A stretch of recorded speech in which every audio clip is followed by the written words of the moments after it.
Through the years, Hammond Robotics has always built the weapons you use to help keep enemies at bay. No, that's not what I want. 3, 2, 1. Cue the video. What is going on, guys? Magma HD here, and welcome back. Now, today we've got a roller coaster of a video for you. First of all, this video is late. It was supposed to be done Monday, but I've been backlogged with a ton of work, so I've had to get that done. But now we're back, and have I got a video and a half for you. Alright, kicking off the show, we have news about Titanfall. The Titanfall minimum specs for PC were released, and the beta was confirmed. Let's get started. Alright, so minimum specs for Titanfall on PC. Obviously, it is 64-bit operating system, either Windows 7, 8, or 8.1. Then you're going to need at least an AMD Athlon X2 at 2.8 GHz or an Intel Core 2 Duo at 2.4 GHz. At least 4 gigs of RAM, then at minimum of 512 MB of video RAM, which is like a Radeon HD 4770 or a GeForce 8800 GT, something along those lines. If you got anything higher than that, you'll be probably able to run Titanfall pretty well, but they are the minimum specs. As for me, I'm going to easily be able to fly through Titanfall with my gaming PC. I am hugely excited for Titanfall, as you may have noticed from other Monday mashups. It's going to be a great game, I personally think, and I really can't wait for it. For me, it really does make up for what I found Call of Duty Ghosts to be a rubbish game this year. Hopefully this is going to make it up, and just, I'm really excited. So if you are excited as well, make sure you subscribe to the channel and stay posted on my Twitter. Twitter is where I release the info as soon as I get it, and then obviously I make a video and then it comes out to you whenever. But follow me on Twitter, subscribe to the channel, that's really helpful. Moving on, we do actually have the beta for Titanfall coming out on Valentine's Day. Everybody thought it was going to be Valentine's Day, February 14th, and it is Valentine's Day. And the great thing about it, you won't need a pre-order code. Because obviously I pre-ordered the game and didn't receive any pre-order bonuses or codes or anything like that. So I really was wondering how this was going to work, because if it was a pre-order exclusive, then would I have to go back to the store and go get a code? I think it'd be messed up. So they are releasing it to the general public. You don't have to pre-order the game. I take it you just go onto the website. They did say sign-ups were coming today, but I've not seen them yet. I'm guessing it might be tomorrow then. So I think you should be able to go onto like titanfallgame.com and sign up to the beta there. So literally do that as soon as possible. Keep checking the website. Check my Twitter. Don't forget about that. And I'll post whenever you can do it. I'm really excited. Definitely getting on the beta. I'd love to play with some of you guys on Titanfall. It's gonna be great. Moving on. Alright, now here we have what I like to think is the big news, and the big news is something I've worked out myself. I don't think anybody's picked up on this yet, but if they have, then, my apologies, I haven't seen it on YouTube. This is probably the first video that ever details the existence of Black Ops 3 or Zombies 2014, and there's well, it doesn't fully confirm it, but it's a little bit of a hint behind some stuff.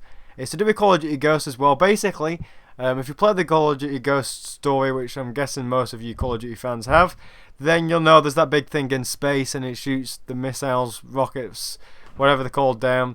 It's an Odin strike. Obviously everyone knows it's an Odin strike if you played the game. The actual satellite thing is called Odin.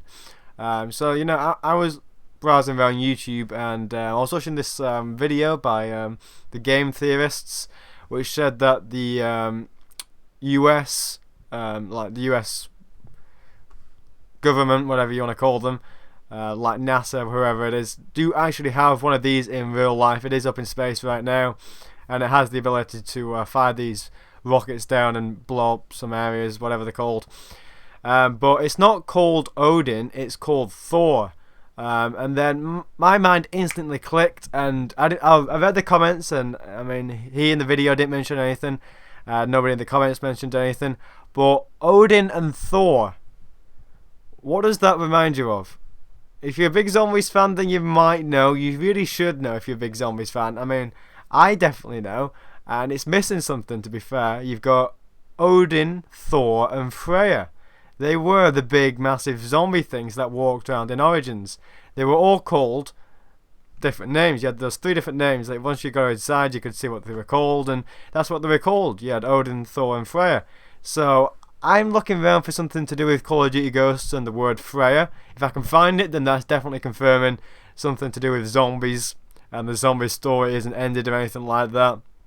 I definitely don't think it's ended, but I think this is just like, I don't know, it's like a hidden thing that I don't fully know, but it's definitely something sneaky, because, you know, I mean, why would they do that? It's definitely linked to the zombies, but I'm not 100% sure how yet. Whether this means zombies are going to go in space, because that happened in space in Call of Duty Ghosts, I really don't know. We've already had Moon. I can't wait to see what's going to happen in 2014. If Treyarch do make 2014's Call of Duty, if it goes down to Sledgehammer Games, then I will be gutted, because I'm looking forward to zombies. I like zombies every 2 years. It's a good time, and you know, it's probably the best time I have when it comes down to Call of Duty or any game really. I love playing zombies, love streaming it, love making videos for you guys, and I love playing with you guys. I mean, zombies. It's just I find it the most entertaining, most collaborative thing really. So stay posted to the channel for Call of Duty 2014 zombies news in general, zombies tutorials, whatever, absolutely anything. Subscribe to the channel, make sure you stay up to date with that. Obviously you know how to follow me on Twitter by now anyway. Alright, so we've got a final 2 things to go through. The first one is going to be about PSN and Xbox Live, and then the next one is going to be about a new game release that is definitely coming to Xbox One, PS3 and Xbox 360, but PS4 is still unconfirmed. Alright, so PSN and Xbox Live, what do I want to talk about here? Well, it's really quite frustrating for me. I'm obviously an Xbox One user, I'm an Xbox 360 user, never had a PlayStation 3, will be playing a PlayStation 4 at some point. I'm trying to work out the money levels here. You know, I don't get paid an infinite amount for what I do here, but you know, I'm trying to balance it so I can afford a PS4 and obviously all the games I need. So obviously I'm more inclined to Xbox here. So when I say Xbox Live and PSN, the thing that really stands out for me is how PSN gets PlayStation Plus, obviously, and PlayStation Plus is about 50 billion times better than Games for Gold. Don't get me wrong, Microsoft, I like what you're doing with Games for Gold, but if you look at Sony and what they do with PSN Plus, Sony released like 6 games that you can download, all of which came out in the last year or 2 years. With Games for Gold, you get one normal game, which is normally from like 2004, well, a bit of an exaggeration, 2009 maybe, and then you get a arcade game, which is normally pretty rubbish and nobody even wants. So, I mean, I'm a little bit annoyed because, you know, I mean, I've been an Xbox Live user now since, what, 2008, 2007. It's been years and years, and I paid year after year for this service, and you know, now they're starting to reward people, and I'm feeling that, you know, it's just not good enough. I mean, getting the free games that you do on PSN Plus just makes me think, yeah, I might as well just get a PS4. Like February 2014, this is when I'm recording the video now, you got Outlast on PS4. Outlast, I mean, I want that on PC. That is a game I'm definitely thinking of buying on PC. It looks intense, it looks superb, and you're getting it on PlayStation 4. Well, you know, I'm not even getting Games for Gold on Xbox One yet. I mean, Microsoft is so far behind. I honestly wish they just didn't release the Xbox One console. It's not that it's a bad console, it's just that, you know, it's still in development. It's nowhere near finished. I mean, they should have had this stuff done at release. Like, they should have had all the patches that need to make it a actual fully functional gaming console done at release. They should have had Games for Gold done at release. They should have had Twitch streaming, which is still not active, even though they said it would be done by January, which is still not even here. You know, PSN's getting all these updates, which is just making it even better. And Xbox One's just like, yeah, we'll let you wait till summer, you know, just to waste your money. So I'm a little bit disappointed in Microsoft. Sony are definitely going the way. Is good. Obviously, I'm sticking with Microsoft here. I will be buying a PlayStation 4, like I mentioned before, but that's just what I wanted to say about PSN Plus and Xbox Live. Microsoft, definitely pick up on what Sony are doing here. It's just much better than Games for Gold, because Games for Gold is just a half-hearted attempt, really, isn't it? Alright, so moving on. The game release I want to talk about is coming up. Alright, so a game release that I'm looking forward to now. Obviously, we do have Watch Dogs, we have The Crew, we have The Division, we have Titanfall, we have all these great games I've been talking about in previous Monday mashups, even though this is Wednesday. But all those games I've been talking about, and now we've got a new one which I'm excited for, and this is Murdered Soul Suspect. I don't know the way it works. I mean, at first I thought it was going to be like another Dishonored, but it's nothing like it. It's like it's like a Dishonored. It's a mix of what I think it looks like so far. It's like a mix of Dishonored and maybe LA Noire.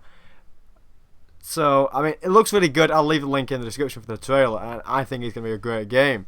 There isn't really much detailed release about it yet, but I thought I'd just get it out there. I'm really excited for it. I think a lot of you guys might be as well. It seems to be one of those next-gen games that really kicks off what next-gen can do. I think it's going to be one of those types of games. Definitely a story game, definitely an intense story game. So that's going to be great. I'm looking forward to that. That's pretty much all I have to say about it, really, if you didn't know already. It's just a new game release that is probably going to be coming to both next-gen consoles. I think PS4 is actually in development, and Xbox One's is nearly done. But we'll have to wait and see. I've been Mega HD. This has been Monday Mashup on a Wednesday. Don't ask me why, just whatever. I've been Mega HD, and I'll see you in the next video. Thanks very much.